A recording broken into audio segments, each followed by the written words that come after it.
You start by drawing 2 lines, just like this.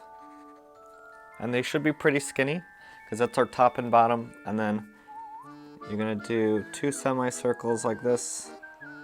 And pumpkins are a lot of different shapes, so it's a little wonky, that's okay.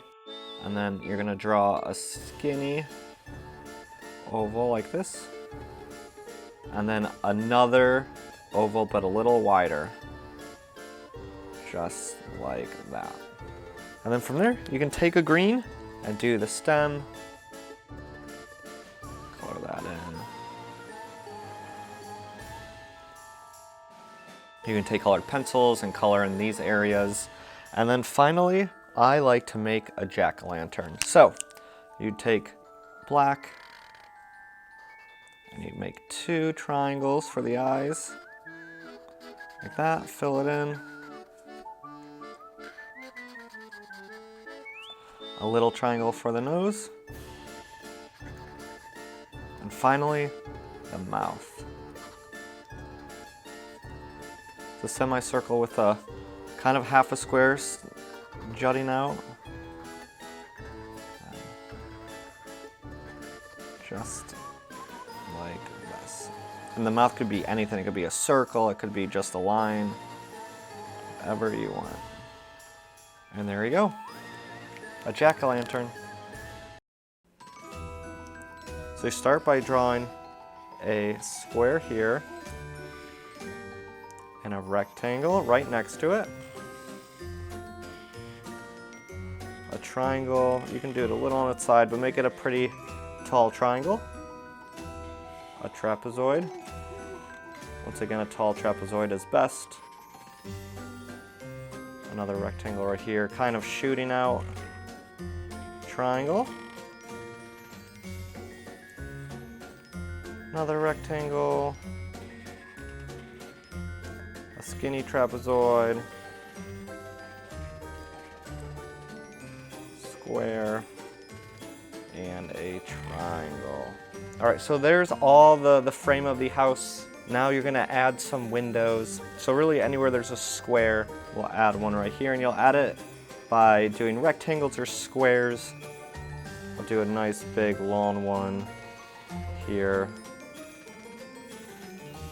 And if they're kind of crooked, it's better, because haunted houses aren't very straight. Right there. And then we'll do a big door and another square. You can mark all your windows by X's. So just do that here, here.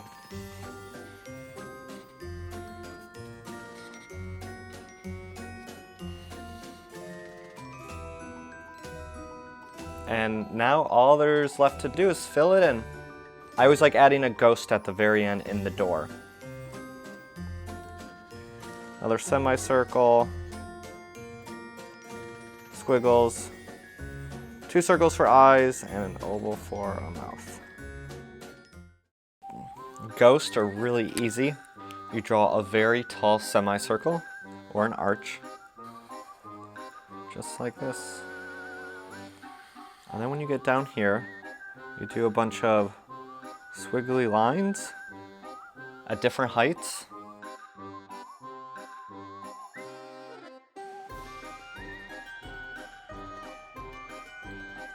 And then you can come and connect it. Some lines will be taller, some lines will be shorter, so it's your bottom of your ghost. And then of course, 2 eyes, and you can do whatever you want with the faces. You can do any shape.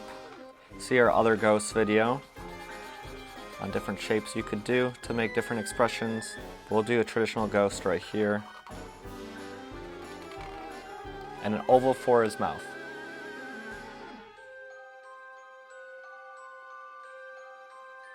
There you go, that's a ghost. Let's make a spider. So start with 1 circle, like that. And then that's gonna overlap slightly this second circle. From there, do a circle right below to make the body. And then we're going to do a curved line here and connect it with a longer curved line. And then do 2 triangles for the fangs and 2 arches again for the mouth. You fill that in. And this is going to be a happy spider. Even though it has fangs, it's still going to be cute. And then for the legs, spiders have 8 legs. So you're going to do 4 legs on each side, like that. And then just connect lines. So it's just a bunch of lines, 2 lines connected, just like that. And then of course we have to do the eyeballs and the web. So 2 black circles like that, and then the web will be hanging from the top. And there you go, that's a spider. What you can also do is create a spider web too on the side. So you're just going to take your black and make not a straight line, but a line like that on the very side. And then you'll do a bunch of straight lines that all intersect at the same area. So all meet at the same area. Then you do a bunch of slight arches, just like that. And you'll go out from the middle.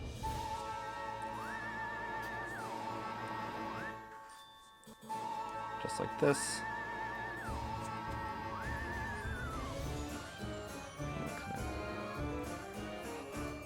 Spiderwebs aren't perfect, so that's okay if yours doesn't look perfect. It actually adds to the character of them.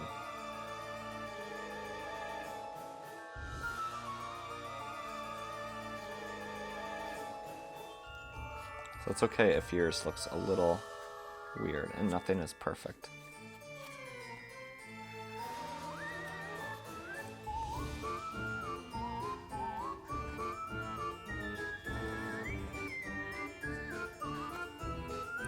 And there you go, a spider web.